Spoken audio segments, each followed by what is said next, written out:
Bienvenidos, bienvenidas, queridos amigos y amigas de Cinefilia. Veréis, si pensamos que hoy en día hay temas tabúes que no se pueden tocar por parte de la sociedad que se te echa encima por Twitter, o como se llama ahora X, os tengo que decir que esto no es un tema actual. Creo que las reacciones a películas controvertidas han existido desde siempre. Y si no, que se lo digan a Scorsese con La última tentación de Cristo o con American Psycho, film que pudo ver la luz por la valentía de sus autores. La reseña que vamos a hacer hoy es de una película que me volvió loco la primera vez que la vi, que estuve meses esperando a que saliera en vídeo doméstico para poder comprarla y, aunque pueda sonar redundante, destriparla, analizarla y descifrar todos sus secretos, ya que este film se presta, como pocos, a revisitaciones constantes. Y es que la adaptación del libro que hace Mary Harron en este film estrenado en el Festival de Sundance del 2000 es como poco una obligación para mí. Porque sí, American Psycho, en lo que se refiere a mí, es una de esas películas que no solamente fueron importantes en aquel año, sino que han sido importantes en la cinematografía universal. ¿Y qué te parece que te cuente todos sus secretos en una reseña sin spoiler para que puedas descubrir el film por ti mismo si es que aún no lo has visto? Pues qué mejor que quedarte unos minutos en este consejo y video reseña que os tenemos preparada hoy. Veréis, esta película nace inspirada de la novela de Bret Easton Ellis con el mismo nombre, American Psycho. La novela en su momento fue, por un lado, un bestseller rotundo, pero por otro lado, estuvo cargada de controversia. Para que os hagáis una idea de lo que os estoy contando, la editorial tenía pensado publicarlo en 1991, pero cuando vio la que se le iba a caer encima, Simon & Schuster, que era la editorial que tenía los derechos de explotación de la novela, declinó hacerlo. El New York Times celebró con un artículo que la presión sobre la editorial había cancelado la publicación de Ellis. Y es que la censura es lo que tiene, que solamente se reprocha cuando te toca a ti. El caso es que Vintage Books, otra de las editoriales más potentes a nivel mundial, compró los derechos de la novela y la publicó, aunque en formato de bolsillo. Cuando la novela estuvo en la calle, el escritor recibió cartas amenazadoras y de muerte. Ninguna revista especializada ni periódico quiso reseñar la novela por miedo a la presión. Y Los Angeles Times, que sí lo hizo, además de las cartas amenazadoras que tuvo, además tuvo que soportar multitud de baja en sus suscripciones. Así que, aunque las ventas de la novela fueron abundantes, la presión por parte de la sociedad para eliminarla de las estanterías era enorme. ¿Y cuál era el problema de la novela? Pues le achacó una violencia desmedida y, sobre todo, una violencia desmedida sobre la mujer, tratando la trama y al autor de misoginia. Así que, como os podéis imaginar, nadie pensaba que habría un productor tan alocado como para meterse en este problema que era llevar American Psycho a las pantallas de cine. Pero curiosamente, el productor Edward R. Pressman, que tenía un olfato increíble para encontrar la trama del éxito donde nadie la ve, ya os hablamos de él en la reseña que dedicamos al film de 1994 El Cuervo, pues bien, se hizo con los derechos de la adaptación al cine de esta novela. Ahora solamente tendría que buscar al elenco, al director y a la distribuidora. Veréis, el primero en interesarse en protagonizar este film fue Johnny Depp. Por aquel entonces era muy famoso por haber interpretado a Eduardo Manos Tijeras y a Cry Baby, por lo que, con el interés del actor, resultó ser un empujón para la película, donde se reclutó a Cronenberg para dirigirla. Y con el actor y el director fichados, Pressman marchó al mercado de películas que tiene el Festival de Cannes para encontrar una distribuidora. Y el caso es que nadie quiso distribuirla por lo conflictivo que era el film. Sin un estudio que respaldara la producción, Depp y Cronenberg abandonaron el proyecto, por lo que quedó en el limbo de la producción. Y ahora vamos a un aspecto que cambió para siempre el destino de esta película. Veréis, en 1996, una recién llegada Mary Harron había rodado un film independiente titulado Yo disparé a Andy Warhol, que resultó ser un éxito rotundo entre aquellos films independientes de aquel año. Estuvo nominada a los Independent Spirits, a Sundance y a los premios de la crítica de Chicago y la Asociación de Críticos Americanos. Por lo que Edward R. Pressman la propuso dirigir este film y curiosamente la directora aceptó. Harron lo tenía claro, quería un actor comprometido con el personaje.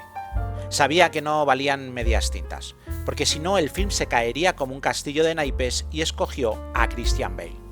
A ver, ahora Bale es una estrella de Hollywood, pero en aquellos entonces solo era un actor más o menos conocido por el film que rodó de niño con Spielberg, El Imperio del Sol. Y aunque seguía trabajando como actor, siempre lo hacía en films modestos.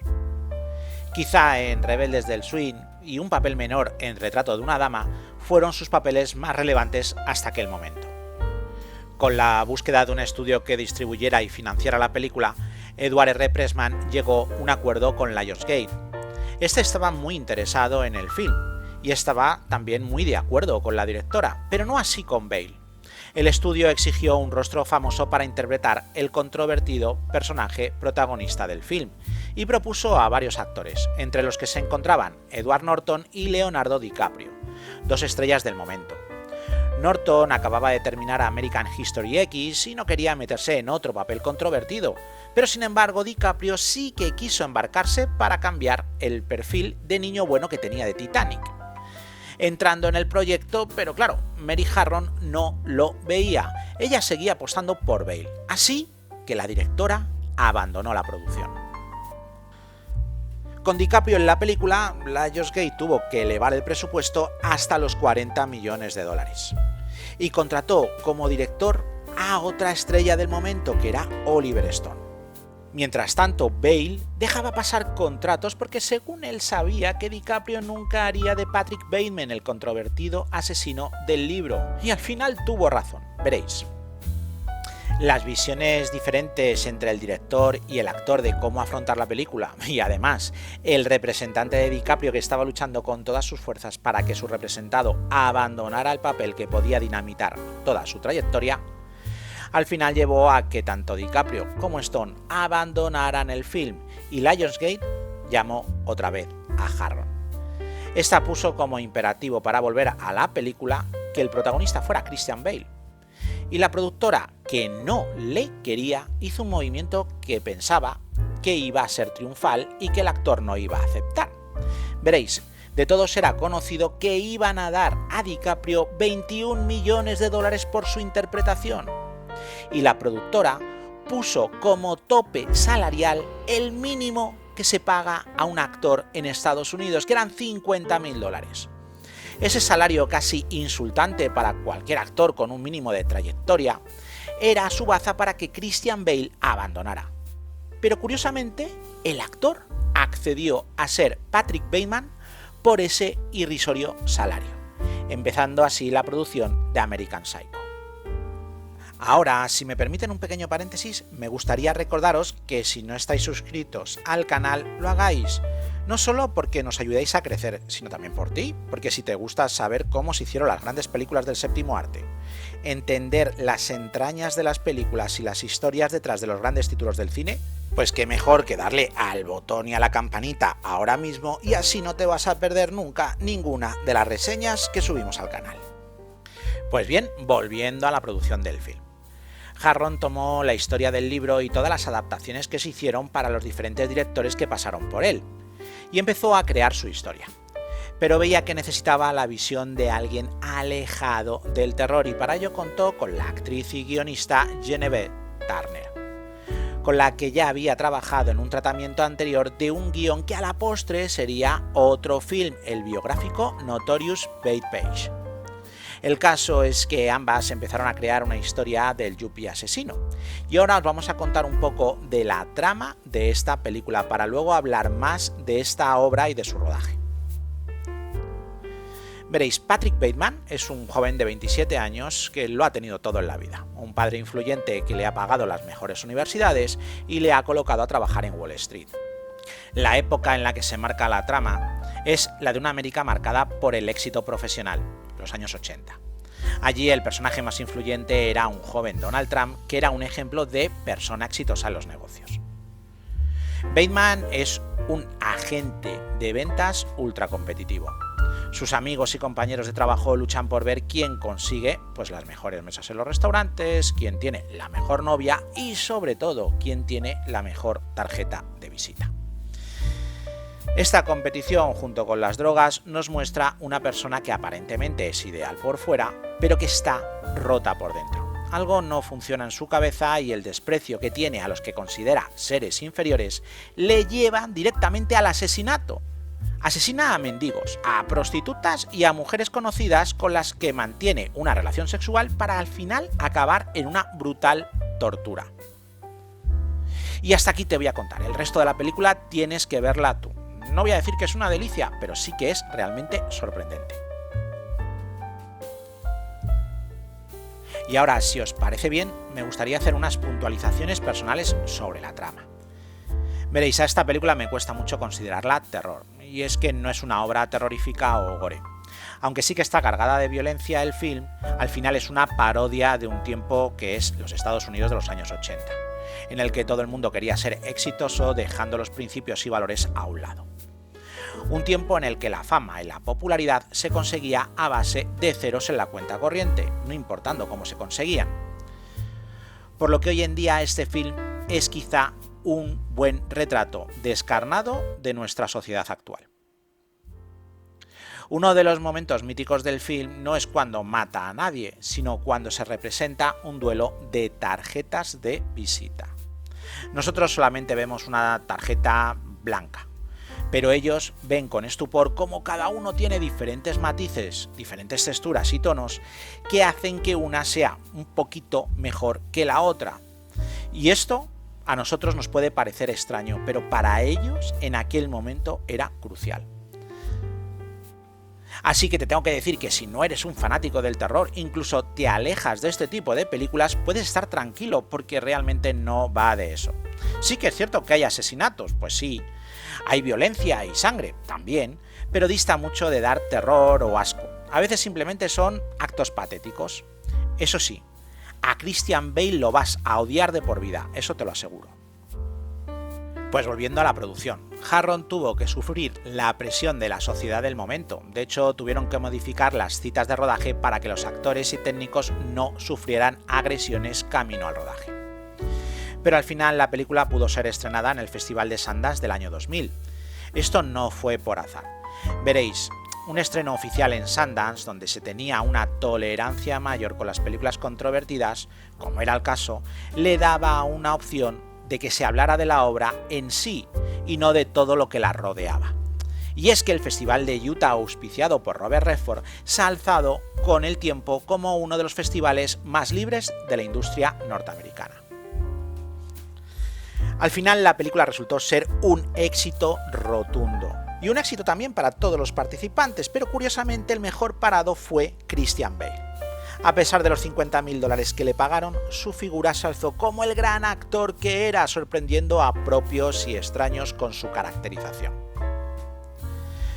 Su cambio físico, su cambio de voz, pero más aún su interpretación fría y calculada, cómo poco a poco cae en un pozo, es una lección para cualquier estudiante de interpretación que supieron ver los directores y productores del momento, haciendo que Christian Bale en ese momento se disparara dentro de cualquier casting, de cualquier película.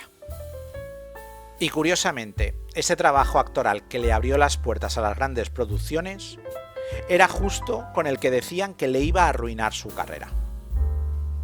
¿Y qué le pasó al film? Pues vosotros lo veréis con estas cifras. Veréis, la película apenas costó $7 millones y gran parte del montante se lo llevó la selección musical que aparece en la película con grupos míticos de los años 80. Pues bien, este film consiguió quintuplicar en taquilla su presupuesto, llegando a superar los $34 millones. Lo curioso del asunto que los que más perdieron fueron aquellos que renegaron de esta película, veréis. En una historia hiperconsumista, las marcas eran parte de la historia. Cerruti, Rolex, Perry, Gaultier son algunas de las marcas que salen en pantalla y que se elevaron muchísimo en la popularidad del momento gracias a este film. Pero otras, como Calvin Klein o Comme des Garçons, declinaron aparecer por la presión social del momento, perdiendo una publicidad gratuita que le hubiera otorgado millones de dólares. Y bueno, a un film tan controvertido como este, ¿cómo le fue en los premios? Pues como os podéis imaginar, los Oscars de Hollywood no quisieron ni tan siquiera nominarla, por la controversia y todo lo que llevaba detrás.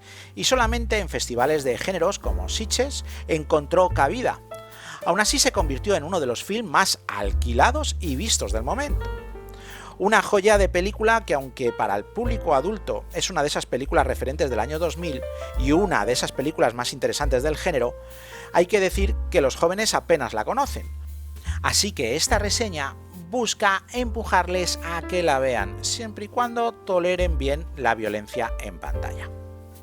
Y bueno, con este segundo film de psicópatas en el cine que empezamos ya la anterior reseña con Atracción Fatal, me despido de todos vosotros, no sin antes desearos dos cosas. La primera es que seáis inmensamente felices o luchéis por ello, que no hay mejor lucha que esa. Y la segunda, como no puede ser de otra forma, que vivas el cine.